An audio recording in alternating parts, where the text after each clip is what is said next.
આગળ વાત કરીએ તો સુરત નજીક નેશનલ હાઈવે 48 પર સિયાલજ પાટિયા પાસે એક ગંભીર અકસ્માત સર્જાયો।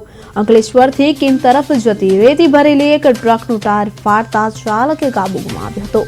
સિયાલજ ખાડી પર જ્યાં બ્રિજનું કામ ચાલી રહ્યું છે ત્યાં ટ્રક રેલિંગ તોડીને પુલિયા પરથી નીચે ખાબકી। ત્યાં અકસ્માતમાં ટ્રકના ડ્રાઈવર અને ક્લીનરને ઈજા થતા તેઓને તાત્કાલિક સારવાર અર્થે ખસેડવામાં આવ્યા છે।